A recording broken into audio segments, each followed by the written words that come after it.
Shalom Bapak Ibu Saudara yang dikasihi Tuhan. Selamat sore, selamat menjelang malam. Selamat datang di dalam acara Masa Depan Cerah bersama dengan Tuhan. Satu sukacita bagi saya bisa menyapa Bapak Ibu Saudara pada sore hari ini. Saya percaya bahwa Tuhan menyertai kita semua. Sebelum kita merenungkan kebenaran firman Tuhan, saya mau mengajak kita untuk sama-sama berdoa. Dimanapun Bapak Ibu Saudara hari ini sedang berada, mari kita ambil waktu sejenak, kita meminta pimpinan Tuhan, hikmat Tuhan, supaya acara ini bisa menjadi berkat bagi kita semua. Mari kita berdoa. Bapa kami yang di sorga, yang kami sembah di dalam nama Tuhan Yesus Kristus, Tuhan pencipta langit dan bumi dan segala isinya, Tuhan yang berdaulat atas alam semesta, Tuhan yang berdaulat atas jagat raya ini, Tuhan yang berdaulat atas hidup kami. Engkaulah yang menetapkan setiap langkah-langkah kami. Engkau yang sudah membawa kami sampai saat ini. Kami percaya kalau Tuhan izinkan kami ada sampai sekarang, itu karena Tuhan masih punya rencana atas hidup kami. Pada sore hari ini, kami anak-anak-Mu datang membawa ucapan syukur kami atas pemeliharaan Tuhan, atas perlindungan Tuhan, atas penyertaan Tuhan dalam hidup kami. Terima kasih buat semua yang Tuhan sudah kerjakan dalam hidup kami sampai saat ini. Kami juga sebentar lagi akan merenungkan kebenaran firman Tuhan. Biar Roh Kudus yang ada dalam hidup kami, yang membukakan hikmat bijaksana, bukakan rahasia kebenaran-Mu bagi kami, sampai kebenaran itu memerdekakan kami. Dimanapun anak-anak-Mu saat ini sedang mendengarkan berita firman ini, biar Tuhan yang memberkati mereka. Kami sambut firman-Mu, dalam nama Tuhan Yesus kami berdoa kepada Bapa di sorga. Amin. Bapak Ibu Saudara yang dikasihi Tuhan, tema renungan kita pada sore hari ini adalah From Zero to Hero. From Zero to Hero. Dari nol menuju pahlawan, saudara. Saya mau mengajak kita membaca Alkitab kita di dalam Kitab Hakim-Hakim pasal 11.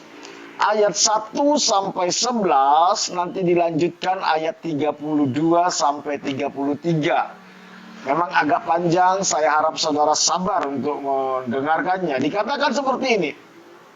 Adapun Yefta, orang Gilead itu adalah seorang pahlawan yang gagah perkasa. Tetapi ia anak seorang perempuan sundal. Ayah Yefta ialah Gilead. Juga istri Gilead melahirkan anak-anak lelaki baginya. Setelah besar anak-anak istrinya ini, maka mereka mengusir Yefta. Katanya kepadanya, engkau tidak mendapat milik pusaka dalam keluarga kami, sebab engkau anak dari perempuan lain. Maka larilah Yefta dari saudara-saudaranya itu dan diam di tanah Top. Di sana berkumpullah kepadanya petualang-petualang yang pergi merampok bersama-sama dengan dia. Beberapa waktu kemudian Bani Amon berperang melawan orang Israel. Dan ketika Bani Amon itu berperang melawan orang Israel, pergilah para tua-tua Gilead menjemput Yefta dari tanah Top. Kata mereka kepada Yefta, mari, jadilah panglima kami, dan biarlah kita berperang melawan Bani Amon. Tetapi kata Yefta kepada para tua-tua Gilead itu, bukankah kamu sendiri membenci aku dan mengusir aku dari keluargaku? Mengapa kamu datang sekarang kepadaku pada waktu kamu terdesak?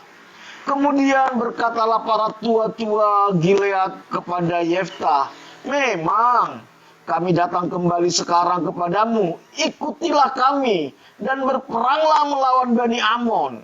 Maka engkau akan menjadi kepala atas kami, atas seluruh penduduk Gilead. Kata Yeftah kepada para tua-tua Gilead, jadi jika kamu membawa aku kembali untuk berperang melawan Bani Amon, dan Tuhan menyerahkan mereka kepadaku, maka akulah yang akan menjadi kepala atas kamu. Lalu kata para tua-tua Gilead kepada Yeftah, demi Tuhan yang mendengarkannya sebagai saksi antara kita, kami akan berbuat seperti katamu itu. Maka Yeftah ikut dengan para tua-tua Gilead. Lalu bangsa itu mengangkat dia menjadi kepala dan panglima mereka. Tetapi Yeftah membawa seluruh perkaranya itu ke hadapan Tuhan di Mizpah. Ayat 32 sampai 33 dikatakan seperti ini, Bapak Ibu Saudara. Kemudian Yeftah berjalan terus untuk berperang melawan Bani Amon, dan Tuhan menyerahkan mereka ke dalam tangannya. Ia menimbulkan kekalahan yang amat besar di antara mereka. Mulai dari Arur sampai dekat Minit, 20 kota banyaknya, dan sampai ke Abel Keramims. Sehingga Bani Amon itu ditundukkan di depan orang Israel. Bapak, Ibu, Saudara yang dikasihi Tuhan, Ezzy Taylor Morton. Mungkin Saudara pernah mendengar nama wanita ini. Ezzy Taylor Morton. Wanita ini lahir di Dale, Texas, Amerika Serikat. Persisnya tanggal 1 Februari tahun 1936.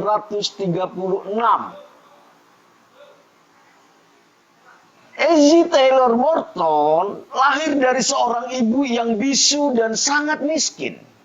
Bisu dan sangat miskin. Dan kelahirannya pun merupakan hasil dari pemerkosaan. Jadi ibunya diperkosa oleh orang yang tidak dikenal. Jadi Ezzy tidak pernah mengenal siapa papanya. Dia tidak pernah tahu. Yang dia tahu cuma dia punya mama, dan itu pun bisu dan sangat miskin, saudara. Karena menanggung malu, ibunya melahirkan Ezzy di kebun yang sepi tanpa bidan. Yang menolong ibunya melahirkan Ezzy hanyalah seorang nenek tua pemilik kebun itu. Karena memang dia harus menutup diri karena malu. Hanya seorang nenek tua pemilik kebunlah yang membantu dia melahirkan Ezzy. Ezzy bertumbuh dalam kondisi yang sangat miskin. Sangat miskin.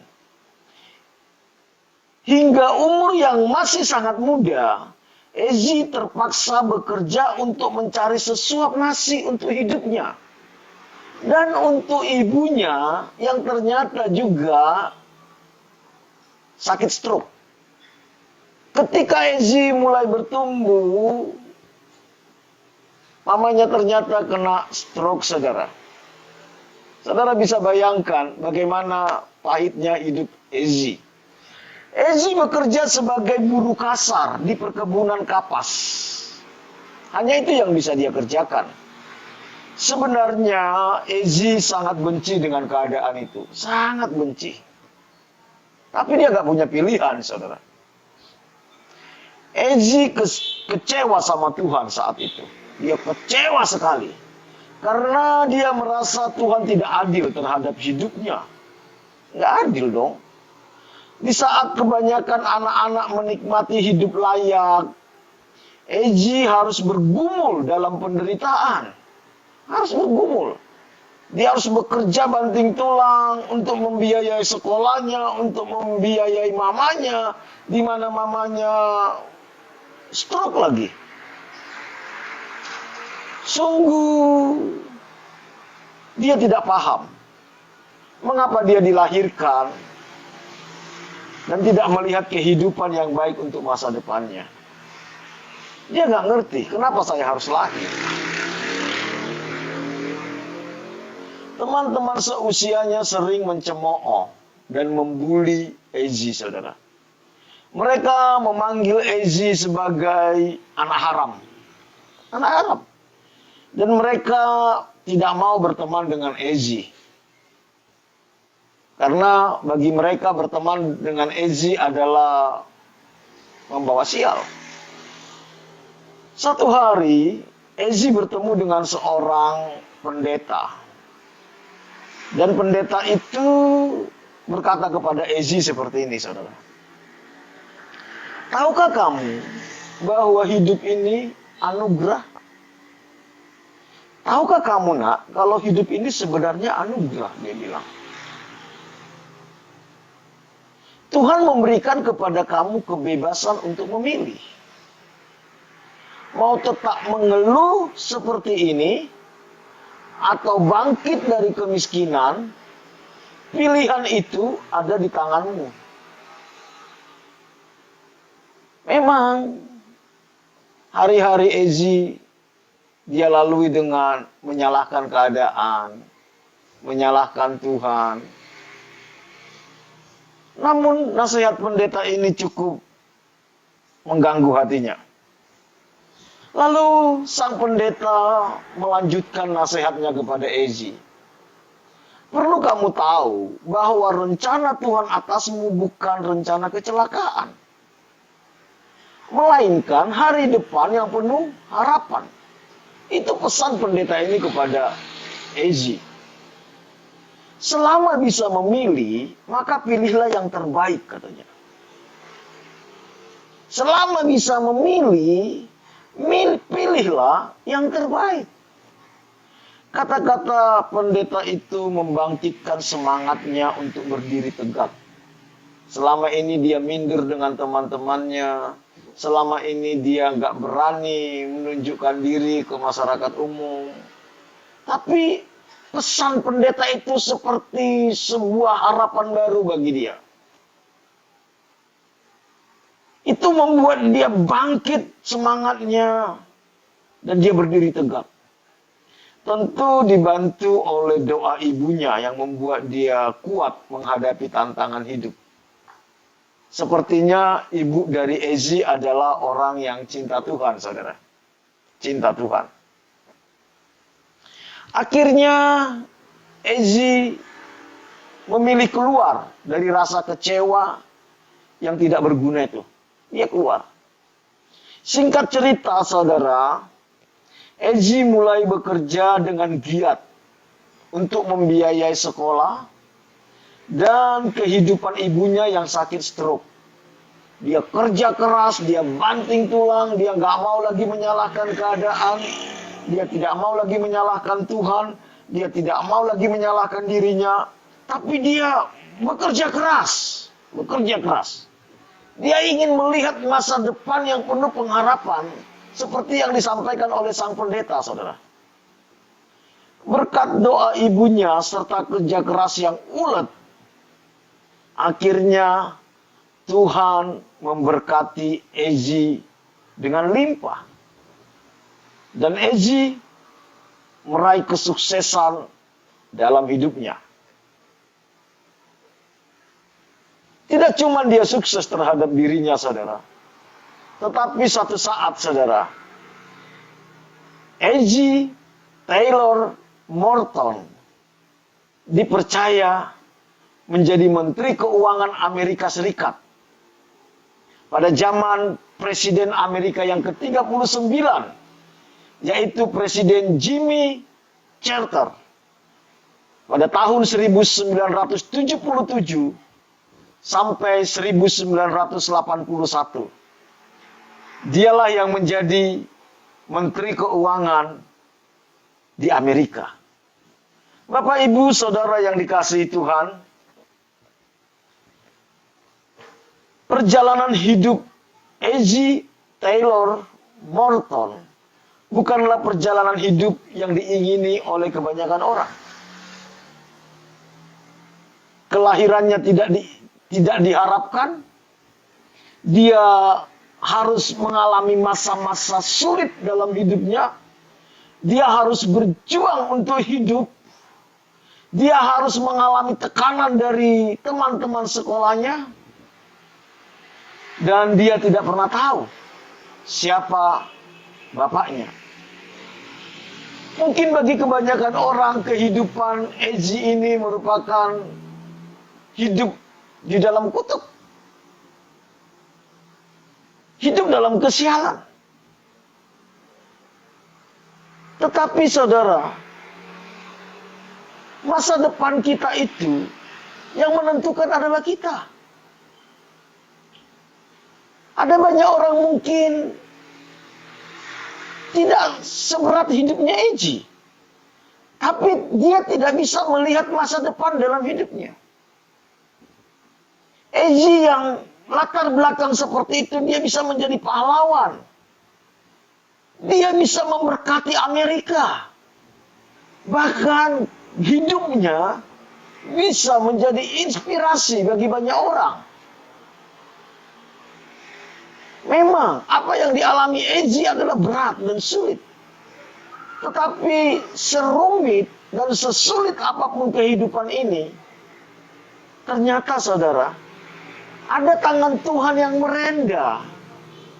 Asal kita mau dibentuk oleh Tuhan. Ada tangan Tuhan yang merendah. Mungkin orang bilang bahwa kelahirannya kelahiran yang kecelakaan. Saya percaya saudara, apapun keberadaan kita, ada Tuhan yang membentuk hidup kita. Hal yang sama kita bisa temukan dalam kehidupan Yefta. Apa yang sudah kita baca tadi di dalam Hakim-Hakim pasal 11 ayat 1 sampai 11 saudara. Kalau kita lihat kehidupan dari Yefta pun hampir mirip dengan Ezi saudara.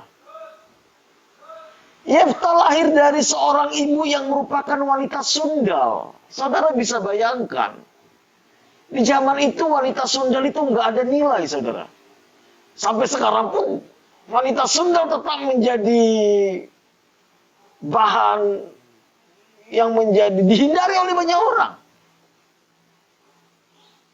Dan tidak mudah hidup ketika dia tahu bahwa mamanya adalah wanita sundal.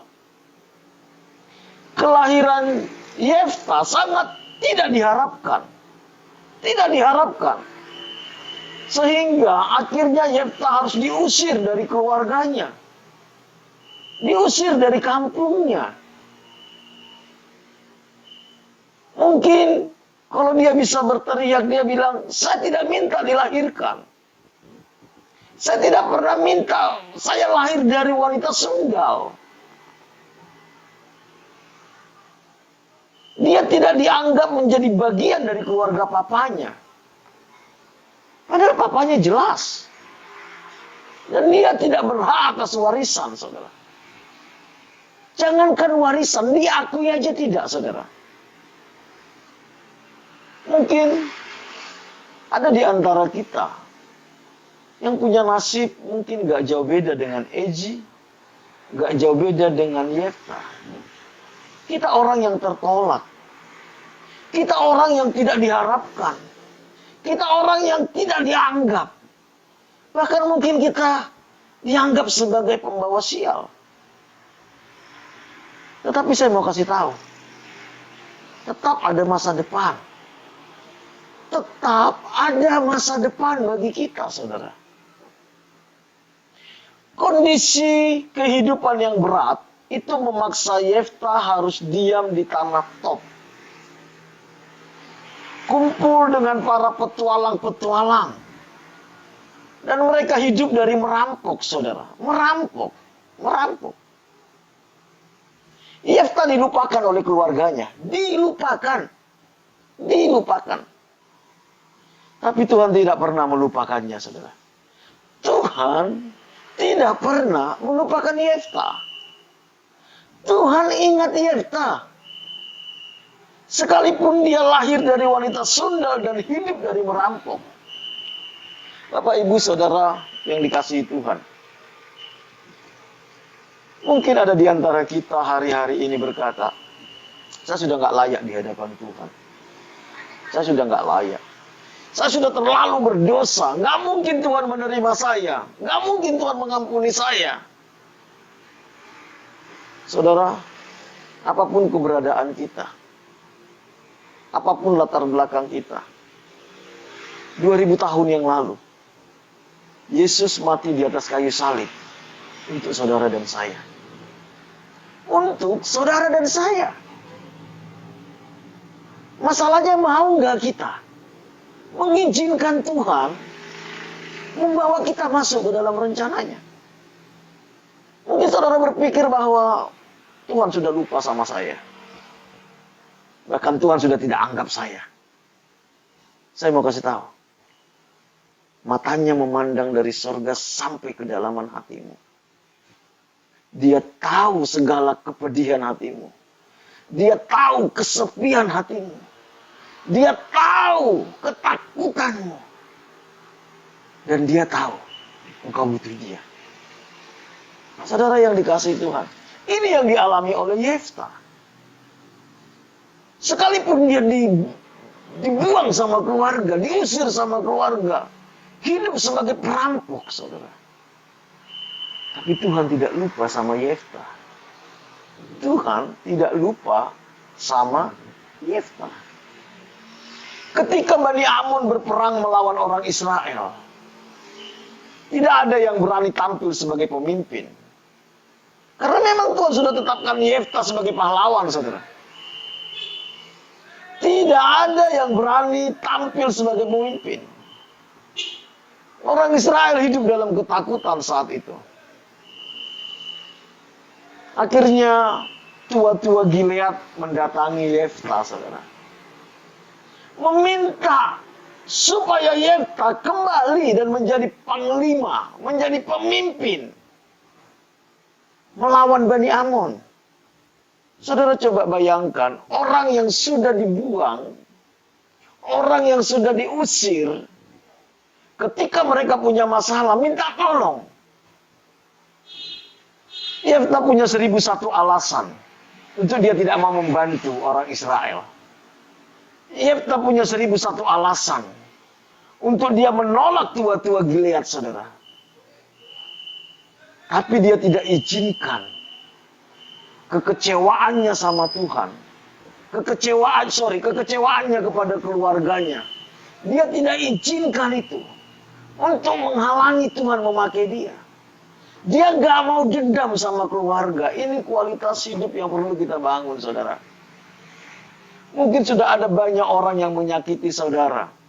Ada banyak orang mengecewakan saudara. Ada banyak orang yang sudah tidak menganggap saudara.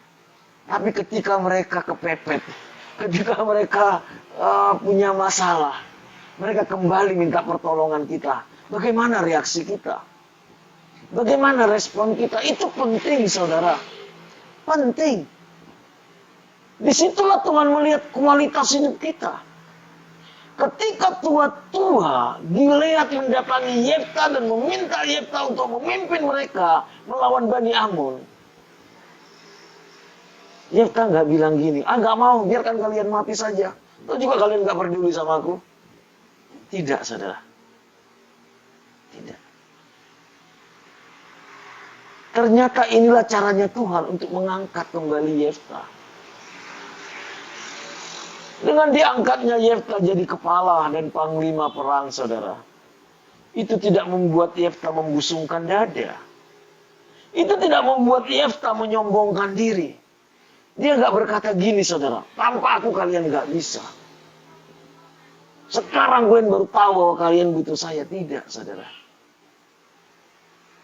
Yefta sadar betul bahwa dia punya hidup itu karena Tuhan. Tuhan punya panggilan atas hidupnya, saudara. Yaitu menjadi pahlawan. Kalau kita lihat di ayat 11, Bapak Ibu, kita lihat apa yang dilakukan Yefta. Di ayat 11 dikatakan gini. Maka Yefta ikut dengan para tua-tua Gilead. Lalu bangsa itu mengangkat dia menjadi kepala dan panglima mereka. Tetapi Yefta membawa seluruh perkaranya di hadapan Tuhan di Mizpah. Saudara, kita perlu belajar dari Yefta. Bagaimana kita belajar membawa seluruh perkara kita di hadapan Tuhan. Ketika kita menghadapi masa-masa sulit, ketika kita menghadapi masa-masa tidak enak, ketika kita menghadapi masa-masa yang tidak sesuai dengan keinginan kita, ketika kita diperlakukan tidak adil, ketika kita diperlakukan, direndahkan orang, apakah kita mengambil jalan keluar sendiri? Apakah kita mencari jalan pintas? Atau kita datang sama Tuhan, membawa perkara ini di hadapan Tuhan? Bapak, Ibu, saudaraku yang dikasihi Tuhan, apapun yang sedang saudara hadapi, apapun yang saudara alami hari-hari ini, mungkin kita diperlakukan tidak adil, mungkin kita dikhianati, mungkin kita ditipu, mungkin kita direndahkan. Mari kita belajar bawa semua perkara di hadapan Tuhan. Atau mungkin kita hari-hari ini sedang di PHK, saudara. Engkau nggak tahu harus bagaimana. Atau mungkin hari-hari ini usahamu lagi berantakan. Apakah kita panik? Apakah kita takut? Atau kita datang ke dukun? Mari bawa semua perkara kita di hadapan Tuhan. Belajarlah membawa seluruh perkara kita di hadapan Tuhan. Dan saya percaya ini menjadi gaya hidupnya Yefta. Bukan kali ini dia melakukan itu. Ini merupakan gaya hidupnya dia. Apapun perlakuan yang dia alami, saudara, dia bawa perkara itu di hadapan Tuhan. Itu yang membuat dia tidak dendam. Itu yang membuat dia tidak kepahitan. Itu yang membuat dia tidak kecewa, saudara.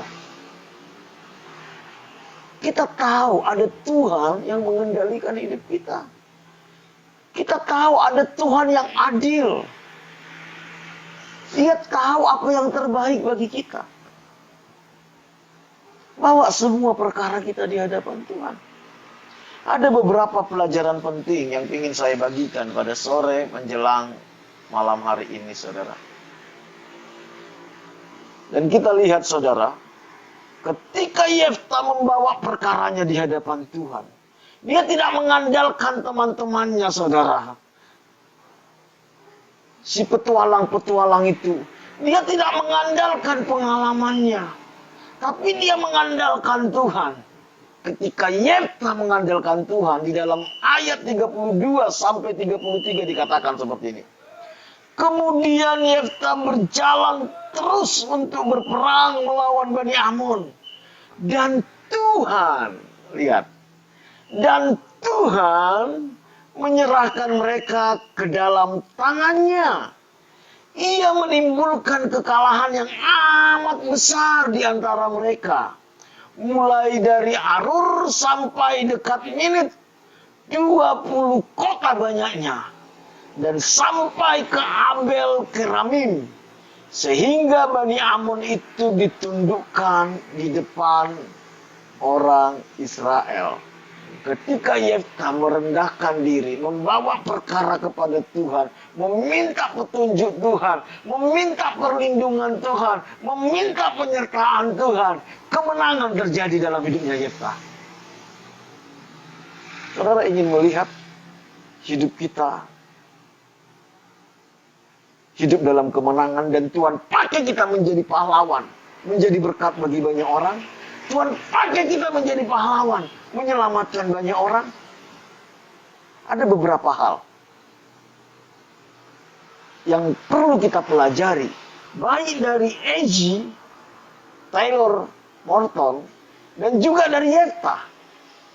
Saya percaya Tuhan persiapkan kita untuk menjadi pahlawan-pahlawan, saudara. Tuhan persiapkan kita untuk menjadi berkat bagi banyak orang. Tuhan persiapkan kita untuk melihat banyak orang mengalami kasih Tuhan. Itu yang Tuhan inginkan. Bukan cuma sekedar hidup untuk diri sendiri. Bukan. Tetapi lewat hidup kita, kehidupan orang lain diubahkan. Kehidupan orang lain dipulihkan. Itulah seorang pahlawan. Pahlawan bukan bagaimana saudara bisa kaya, memperkaya diri, bisa sukses, menyenangkan diri, bukan. Tetapi bagaimana hidup kita ini bisa berdampak bagi orang lain, bagaimana hidup kita ini bisa menjadi inspirasi bagi banyak orang lain, bagaimana lewat hidup kita, saudara, Tuhan ubahkan orang lain. Itulah pahlawan. Itu yang Tuhan inginkan. Itu yang Tuhan akan kerjakan dalam hidup kita sebagai anak-anak Tuhan. Tuhan ingin memakai setiap kita. Siapapun kita, apapun latar belakang kita. Itu yang Tuhan mau lakukan. Bagaimana caranya, Pak? Ada 3 hal penting yang ingin saya bagikan. Yang pertama, yang harus kita sadari, kelahiran kita di dunia ini bukanlah sebuah kebetulan.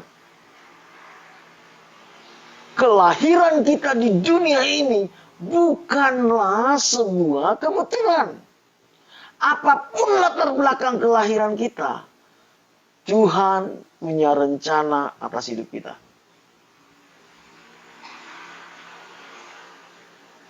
Jangan sibuk dengan ambisi kita. Cari kenapa Tuhan ciptakan kita. Cari apa tujuan Tuhan menciptakan kita. Selama kita tidak menemukan itu, maka kita tidak akan pernah menjadi pahlawan, saudara. Tidak. Karena kita hanya akan egois memikirkan diri kita. Bahkan kita akan memanfaatkan Tuhan hanya untuk kesenangan kita. Padahal Tuhan ingin memakai kita untuk memberkati banyak orang. Untuk mengubahkan banyak orang. Untuk menjadi inspirasi bagi banyak orang. Temukan dulu kenapa Tuhan ciptakan kita. Yang kedua saudara, yang harus kita sadari. Kadang Tuhan izinkan kita mengalami kesulitan hidup. Kadang kita diizinkan mengalami penderitaan. Kadang kita diizinkan Tuhan mengalami aniaya. Kadang Tuhan izinkan kita untuk direndahkan. Kenapa? Karena lewat itulah Tuhan membentuk karakter kita. Lewat itulah Tuhan membentuk daya juang kita. Lewat itulah Tuhan membentuk prinsip-prinsip hidup kita. Saya banyak temukan orang-orang hebat di dunia. Itu mereka dari punya latar belakang yang sulit. Tetapi ketika mereka sadar bahwa ada Tuhan di balik semuanya itu. Ketika mereka sadar ada yang Tuhan sedang bentuk dari hidup mereka. Mereka akan menemukan kepahlawanan itu dalam diri mereka, saudara. Karena itu, kesulitan apapun yang sedang saudara dan saya sedang hadapi hari-hari ini, perlakuan buruk apapun yang kita alami hari-hari ini, saudara, jangan benci, jangan dendam, jangan sakit hati, jangan bersungut-sungut, jangan menyalahkan, tetapi hadapi bersama dengan Tuhan. Minta petunjuk Tuhan, minta pimpinan Tuhan. Bagaimana saya harus meresponi Tuhan? Bagaimana saya harus menyikapi? Apa yang harus saya lakukan? Jangan cari jalan pintas. Jangan andalkan kekuatan kita. Jangan andalkan uang kita. Jangan andalkan orang lain. Tapi minta hikmat Tuhan. Ketika kita minta hikmat Tuhan, disitulah Tuhan akan nyatakan kehendaknya bagi kita. Yang ketiga, yang terakhir saudara, fokuslah pada apa yang Tuhan kerjakan dalam hidup kita. Jangan fokus kepada keadaan kita, apalagi fokus kepada masa lalu kita. Saya selalu katakan gini, orang yang fokus kepada masa lalu, dia tidak akan pernah bisa melihat masa depan. Sama seperti kita kalau kita naik kendaraan, saudara. Kalau saudara mengendarai sebuah mobil dan saudara sedang menyetir mobil, kalau saudara sibuk melihat spion, maka saudara akan kecelakaan. Saudara akan kecelakaan. Jangan fokus dengan penderitaan masa lalu kita. Fokuslah akan apa yang Tuhan sedang kerjakan dan Tuhan sediakan di depan bagi kita. Saya banyak temukan orang, hidupnya berhenti produktif ketika dia fokus kepada masa lalu. Fokus kepada kekecewaan yang orang lakukan kepada dia. Fokus terhadap pengkhianatan masa lalu yang dia alami. Fokus pada tekanan aniaya yang orang tuanya lakukan kepada dia. Akhirnya dia nggak bisa melihat masa depan. Saudara, mari. Kalau Ezi fokus kepada masa lalunya, sibuk menyalahkan papanya, sibuk menyalahkan Tuhan, sibuk menyalahkan keadaan, dia tidak akan pernah menjadi Menteri Keuangan Amerika. Kalau Yefta sibuk menyalahkan papanya yang menikah atau yang menjadikan istri seorang wanita sundal, dia tidak akan pernah jadi pahlawan. Dia nggak mau fokus sama itu. Dimanapun saudara hari ini sedang mendengarkan siaran ini, kalau engkau terlalu dibelenggu oleh masa lalumu, minta anugerah Tuhan untuk mengampuni, bukan melupakan, tapi mengampuni. Saudara dan saya tidak bisa mengubah masa lalu kita. Nggak bisa. Tapi kita bisa mengubah masa depan kita bersama dengan Tuhan. Mari kita tundukkan kepala kita berdoa. Kami bersyukur Tuhan buat kebenaran firman-Mu. Kami bersyukur karena kami ada bukan sebuah proyek kecelakaan, tapi karena Tuhan yang merancang hidup kami. Kami bersyukur Tuhan di dalam setiap peristiwa-peristiwa hidup kami. Ada tangan Tuhan yang sedang bekerja, membentuk kami Tuhan. Membuat kami menjadi kuat, membuat kami punya daya juang, membuat kami tidak cengeng Tuhan. Kami bersyukur karena Engkau ada di balik semuanya itu Tuhan. Kami bersyukur karena masa depan yang Kau sediakan bagi kami. Masa depan yang penuh pengharapan. Engkau menebus kami dengan nyawa-Mu, dengan harga yang mahal. Karena Tuhan ingin memakai setiap kami. Mampukan kami untuk menemukan panggilan Tuhan dalam hidup kami. Firman-Mu katakan bahwa kami adalah pahlawan-pahlawan yang gagah perkasa, yang siap dipakai Tuhan untuk menjadi berkat bagi banyak orang. Apapun keberadaan anak-anak-Mu yang hari ini sedang mendengarkan siaran langsung ini Tuhan, Bapa, celikan mata rohani mereka untuk mereka bisa melihat ada Tuhan bersama dengan mereka. Ada Tuhan yang punya rencana atas hidup mereka. Mungkin ada di antara mereka yang terluka. Mungkin ada di antara mereka yang trauma. Mungkin ada di antara mereka yang mengalami kekecewaan yang teramat sangat. Pulihkan mereka.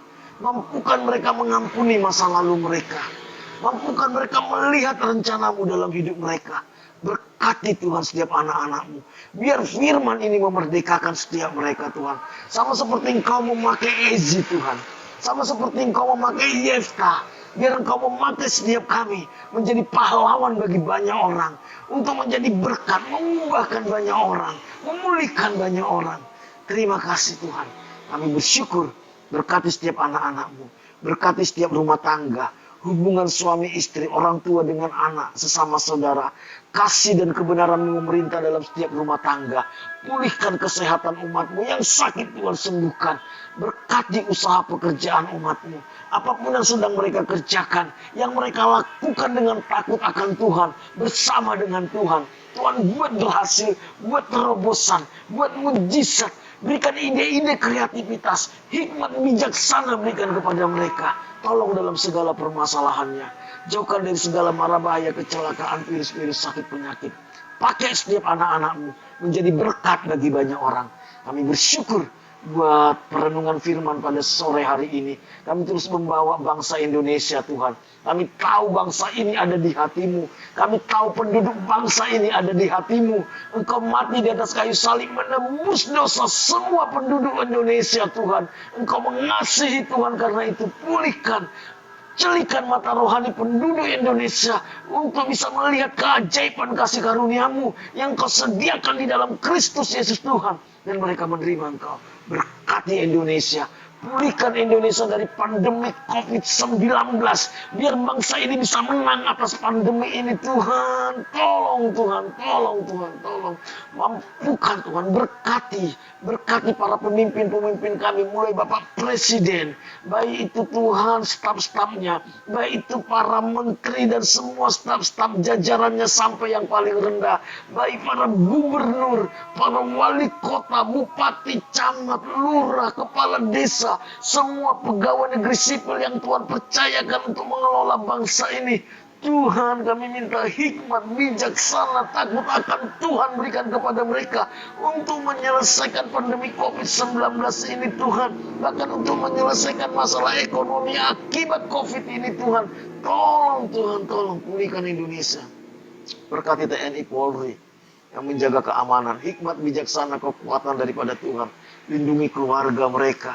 Berkati para medis, para dokter, para perawat, semua orang-orang yang bekerja di rumah sakit, semua orang-orang yang bekerja di puskesmas.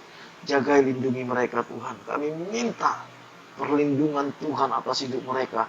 Beri kekuatan kepada mereka. Berikan kepada mereka hikmat bijaksana. Tolong mereka, kasih-Mu yang memenuhi mereka. Lindungi keluarga mereka. Kami bersyukur buat hari ini, Tuhan. Kami percaya Indonesia diberkati oleh Tuhan. Kami percaya Indonesia memuliakan Tuhan. Berkati JJKV di tempat ini, Tuhan. Kami percaya Engkau ada di tengah-tengah kami. Hadirat-Mu ada di tempat ini. Biar Tuhan yang memberkati tempat ini. Apa saja yang dikerjakan di tempat ini, Tuhan buat berhasil. Terpujilah Engkau dalam nama Tuhan Yesus. Kami berdoa kepada Bapa di surga. Amin. Bapak, Ibu, Saudara yang dikasihi Tuhan, acara kita selesai. Sampai ketemu besok jam 6 sore dalam acara Masa Depan Cerah Bersama dengan Tuhan, dengan tema yang berbeda. Tuhan Yesus memberkati kita semua.